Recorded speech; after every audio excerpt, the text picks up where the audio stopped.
Bismillahirrahmanirrahim. Assalamualaikum warahmatullahi wabarakatuh. Alhamdulillahi rabbil alamin. Wassalatu wassalamu ala rasulillahil anbiya'i wal mursalin. Asyhadu an la ilaha illallah wa asyhadu anna Muhammadan abduhu wa rasuluh. La nabiyya wa la rasula ba'dah.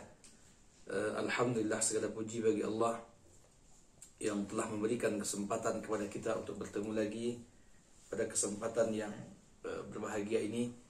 Selawat dan salam berdoa kita kepada Allah semoga disampaikan kepada junjungan Nabi besar Muhammad SAW. Baik, pada kesempatan kali ini dalam bidang filsafat ilmu ini kita akan membahas tentang makna epistemologi, metafisika epistemologi, landasan epistemologi, cabang epistemologi, dan apa kegunaan daripada epistemologi. Baik. Yang pertama,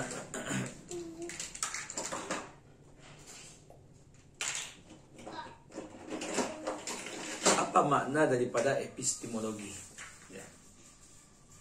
Epistemologi itu merupakan gabungan kata yang terambil dari dua kata dalam bahasa Yunani, yaitu epistisme dan logos. Epistisme itu artinya pengetahuan, sedangkan logos biasa dipakai untuk menunjukkan adanya pengetahuan sistematik. Sehingga epistemologi dapat diartikan sebagai pengetahuan sistematik terkait dengan metode dan prosedur yang dilakukan untuk menjelaskan dan memperjelaskan suatu fenomena. Nah, itulah kira-kira singkatnya. Ya. Nah, itu yang pertama. Yang kedua,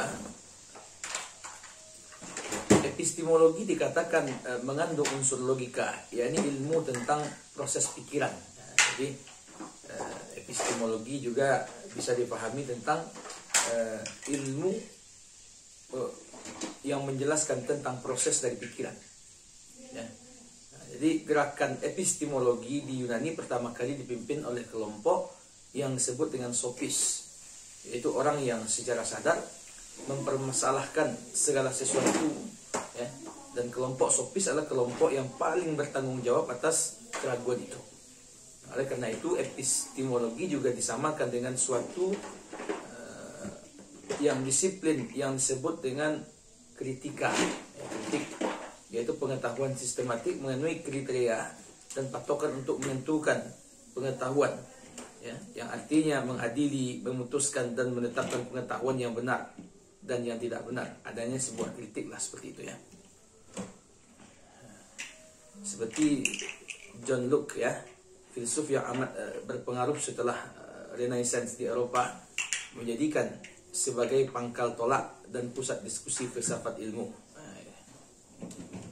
Oleh karena itu pengetahuan, ya, perbedaan, ya, atau pengetahuan itu berbeda dengan pengetahuan perbedaan dengan pendapat, karena yang menjadi patokan pengetahuan adalah kepastian. Jadi pengetahuan itu berbeda dengan pendapat, katanya. Karena pengetahuan yang menjadi patokan itu adalah kepastian. Tapi sedangkan patokan, yaitu pendapat, adalah hasil kegiatan akal yang mengelola tangkapan yang muncul dari indera, baik itu ingatan atau angan-angan, seperti awal peristiwa. Jadi ini sebagai penambahan saja. Baik, istilah epistemologi secara etimologis diartikan sebagai teori pengetahuan yang benar, dan dalam bahasa Indonesia disebut dengan filsafat pengetahuan. Jadi kira-kira epistemologi itu secara bahasa Indonesia itu lebih dikenal dengan filsafat pengetahuan. Secara terminologi, epistemologi adalah teori mengenai hakikat ilmu pengetahuan atau ilmu filsafat tentang pengetahuan. Jadi epistemologi itu adalah filsafat tentang pengetahuan. Ya. Masalah utama dari epistemologi adalah bagaimana cara memperoleh pengetahuan. Nah, jadi masalah utamanya adalah bagaimana cara kita memperoleh pengetahuan itu sendiri. Baik, sebenarnya seseorang baru bisa dikatakan berpengetahuan apabila telah sanggup menjawab pertanyaan-pertanyaan epistemologi. Jadi seseorang dapat dikatakan berpengetahuan ya kalau dia sudah bisa menjawab pertanyaan-pertanyaan. Ya.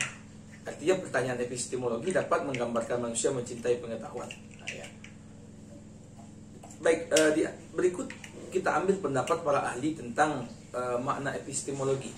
Yang pertama, Abdul Munir Mulkan adalah beliau mengatakan epistemologi itu adalah segala macam bentuk aktivitas dan pemikiran manusia yang selalu mempertanyakan dari mana asal muasal ilmu pengetahuan itu diperoleh. Jadi kata beliau, jadi epistemologi itu adalah aktivitas dan pikiran manusia yang selalu bertanyakan, nah ini asal dari mana, ini dari mana, dari mana.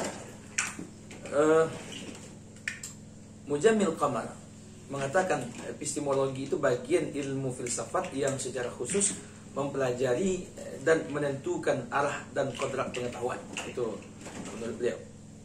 Menurut Anton Becker, epistemologi adalah cabang filsafat yang berurusan mengenai ruang lingkup serta hakikat pengetahuan.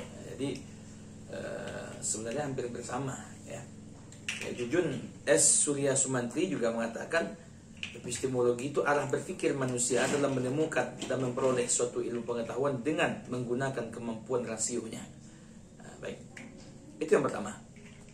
Yang kedua, metafisika epistemologi. Metafisika kita tahu merupakan cabang filsafat yang berkaitan dengan proses analitis atau hakikat fundamental mengenai keberadaan dan realitas yang menyertainya. Kajian ini, metafisika ini biasanya umum berporos pada pertanyaan mendasar mengenai keberadaan dan sifat-sifat yang meliputi realitas yang dikaji. Biasanya objek bahasan metafisika bukan semata-mata hal yang empiri atau hal-hal yang dapat dijangkau oleh pengalaman individu, melainkan hal-hal atau aspek-aspek yang menjadi dasar realitas itu sendiri. Pembahasan mengenai metafisika memiliki berbagai subbahasan. Misalnya pembahasan sentral metafisika adalah ontologi. Itu contohnya. Baik. Ada dua bagian penting dari metafisika. Jadi kalau kita berbicara tentang metafisika itu ada dua bagian penting. Yang pertama, metafisika ontologi atau umum. Yang kedua, metafisika khusus. Metafisika ontologi atau umum itu mempersoalkan adanya segala sesuatu yang ada. Segala sesuatu yang ada ini dipermasalahkan. Itulah metafisika ontologi atau umum. Sementara metafisika khusus yang mempersoalkan hakikat segala sesuatu yang ada secara umum, yang terdapat tiga kelompok atau hal yang berbeda menurut Langfield. Oleh karena itu Langfield mengungkapkan bahwa dalam mempersoalkan hakikat segala sesuatu terdapat tiga bagian. Jadi metafisika khusus ada tiga bentuk ini. Yang pertama namanya kosmologi, yang kedua antropologi, dan yang ketiga teologi. Apa yang dikatakan dengan kosmologi? Ya bagian metafisika khusus yang mempersoalkan hakikat alam semesta termasuk segala isinya kecuali manusia. Nah, itu kosmologi.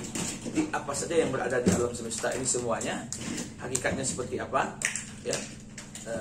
Selain daripada manusia, nah itulah kosmologi. Yang kedua, antropologi adalah bagian metafisika khusus yang mempersoalkan hakikat manusia. Yang berhubungan dengan hakikat manusia itu antropologi. Baik, lalu ada teologi. Nah, teologi adalah bagian metafisika khusus yang mempersoalkan hakikat Tuhan. Jadi kalau teologi itu berhubungan dengan Tuhan. Baik, apa landasan epistemologi? Landasan dari epistemologi itu disebut dengan metode ilmiah. Jadi yang menjadi landasan daripada epistemologi itu adalah metode ilmiah, yaitu cara yang dilakukan ilmu dalam menyusun pengetahuan yang benar. Jadi bagaimana cara ilmu itu menyusun pengetahuan yang benar. Metode ilmiah merupakan prosedur dalam mendapatkan pengetahuan yang disebut dengan ilmu. Jadi metode ilmiah itulah metode ilmiah inilah prosedur dalam mendapatkan ilmu pengetahuan. Jadi dalam kita mendapatkan ilmu pengetahuan mesti harus secara metode ilmiah. Baik. Jadi ilmu pengetahuan merupakan pengetahuan yang didapat lewat metode ilmiah. Nah, itu. Jadi tidak semua pengetahuan disebut ilmiah. Jadi tidak semua pengetahuan ilmiah. Sebab ilmu merupakan pengetahuan yang cara mendapatkannya harus memenuhi syarat-syarat tertentu. Metode ilmiah berperan dalam tataran transformasi dari wujud pengetahuan menjadi ilmu pengetahuan. Jadi metode ilmiah itu merupakan transformasi dari wujud pengetahuan menjadi ilmu pengetahuan. Ya. Bisa tidaknya pengetahuan menjadi ilmu pengetahuan sangat tergantung kepada metode ilmiah ini. Oke. Baik, pengetahuan yang diperoleh oleh manusia melalui akal indera mempunyai metode tersendiri dalam teori pengetahuan. Nah, di antaranya teori pengetahuan itu yang pertama adalah metode induktif namanya. Yang kedua metode deduktif, dan yang ketiga metode positivisme, ya. Nah, yang keempat metode kontemplatif. Nah, yang kelima metode dialektis. Oke, baik, kita bahas satu-satu. Ya. Yang pertama, apa yang dikatakan dengan metode induktif? Ya. Metode induktif yaitu suatu metode yang menyimpulkan pernyataan-pernyataan hasil daripada observasi disimpulkan dalam suatu pernyataan yang lebih umum. Nah, jadi metode induktif itu adalah suatu kesimpulan daripada pernyataan-pernyataan dari hasil observasi yang disimpulkan dalam suatu pernyataan yang lebih umum. Itu namanya induktif itu. Jadi kira-kira kesimpulan umum, ya. Dan menurut suatu pandangan yang luas diterima, ilmu-ilmu empiris ditandai oleh metode induktif. Suatu inferensi bisa disebut induktif bila bertolak dari pernyataan-pernyataan tunggal, ya, seperti gambaran mengenai hasil pengetahuan dan penelitian orang sampai pada pernyataan-pernyataan universal. Baik, kita tinggalkan saja ini. Dalam induksi, setelah diperoleh pengetahuan, maka akan dipergunakan hal-hal seperti ini, ya, seperti ilmu yang mengajarkan kita kalau logam dipanasi, ia mengembang. Jadi bertolak dari teori ini, kita akan tahu bahwa logam yang lain kalau dipanasi juga akan mengembang. Contoh tersebut bisa diketahui bahwa induksi tersebut memberikan suatu pengetahuan yang disebut dengan pengetahuan sintetik.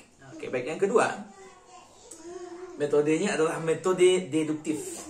Ya, metode deduktif itu suatu metode yang menyimpulkan bahwa data-data empirik diolah lebih lanjut. Jadi data-data empirik itu diolah lebih lanjut dalam suatu sistem pernyataan yang runtut. Ya, jadi tidak hanya sampai di situ, tapi diolah lebih lanjut sehingga timbul nanti pernyataan-pernyataan yang runtut.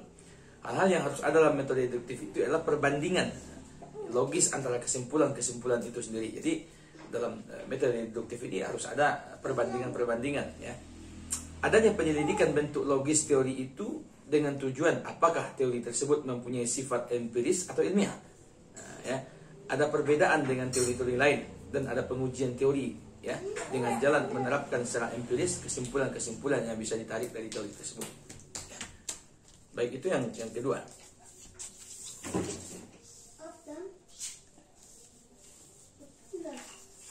Yang ketiga, metode positivisme. Ya. Metode ini dikeluarkan oleh Auguste Comte.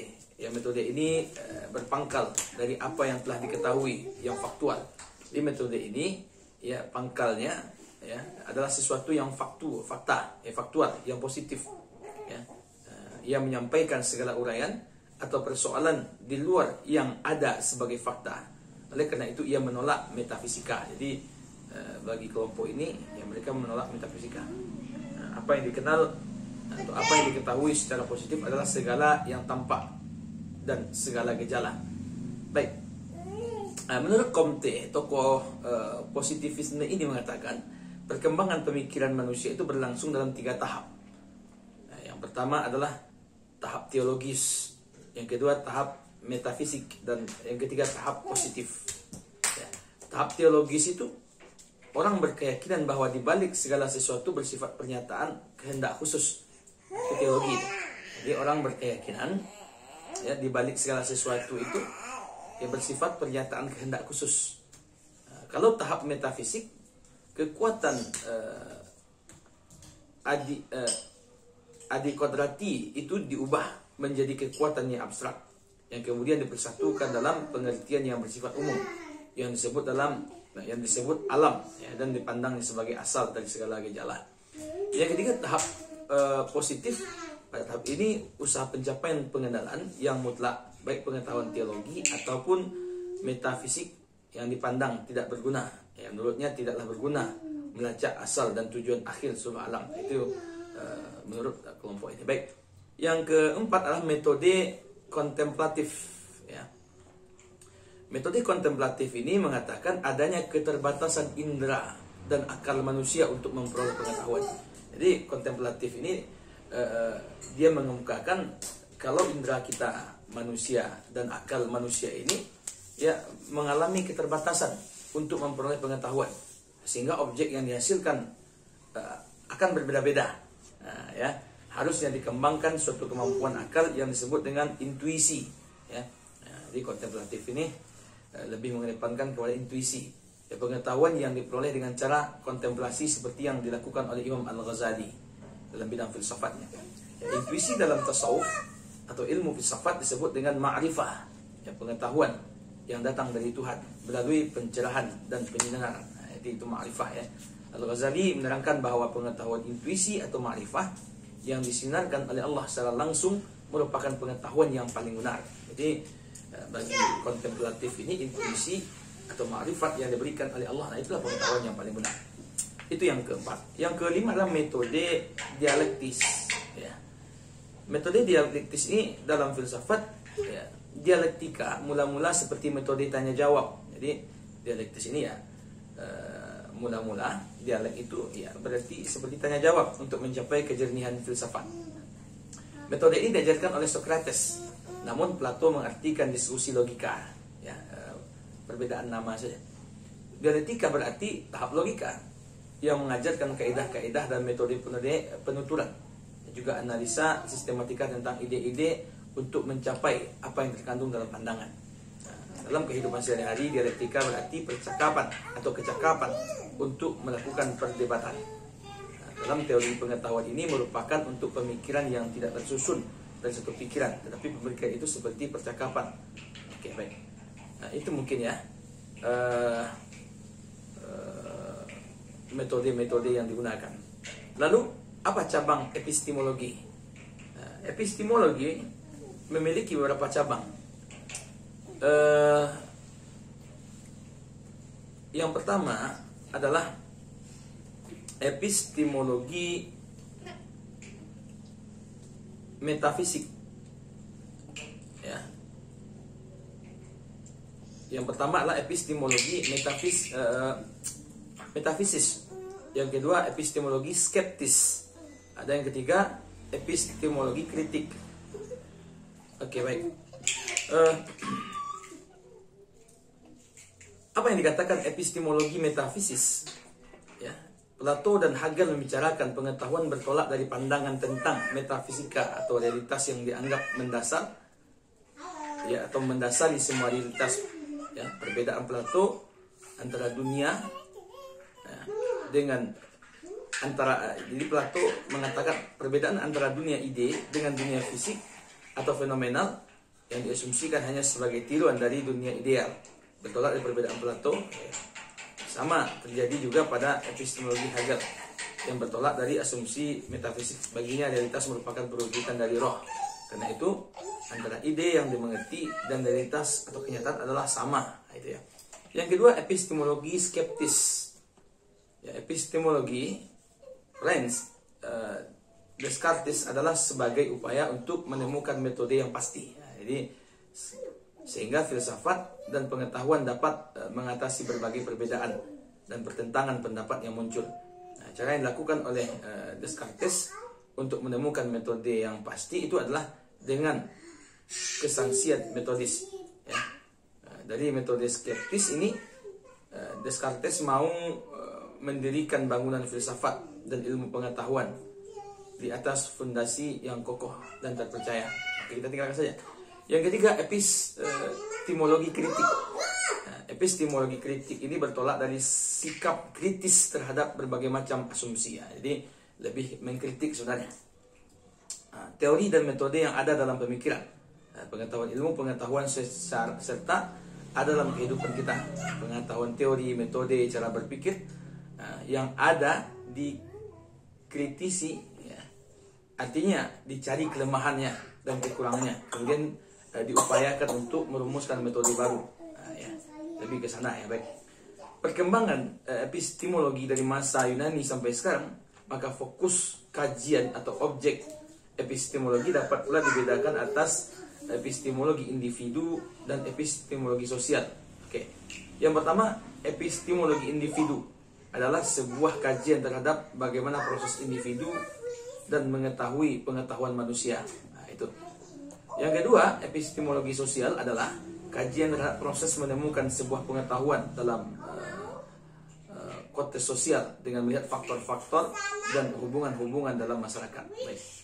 Lalu, apa kegunaan daripada epistemologi? Ya, epistemologi bermaksud mengkaji dan mencoba menemukan ciri-ciri umum dan hakiki dari pengetahuan manusia. Epistemologi juga bermaksud mengkaji ya pengadaian.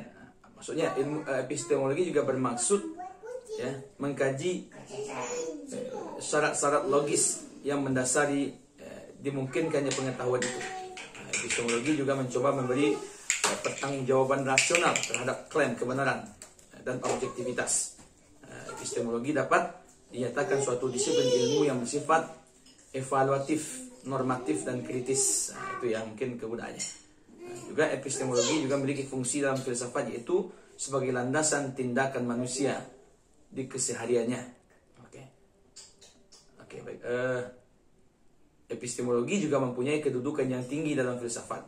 Epistemologi sangat penting karena epistemologi merupakan landasan bagi manusia untuk bertindak dalam kehidupan sehari-hari sebagai dasar untuk mengembangkan kearifan dalam berpengetahuan dan juga sebagai sarana untuk mengetahui tentang variasi kebenaran pengetahuan. Baik, itu mungkin pertemuan kita hari ini. Ya, silahkan difahami, ditelaah, dan silahkan di-share kepada yang lain. Ya, agar bermanfaat dan menjadikan amal jariah juga, dan mohon juga di like ya dan di subscribe serta dihidupkan tombol lonceng. Kalau ada pertanyaan silahkan tinggalkan di kolom komentar. Baik, ini saja mungkin pertemuan kita hari ini ya, kita akhiri dengan wabillahi taufik. Wassalamualaikum warahmatullahi wabarakatuh.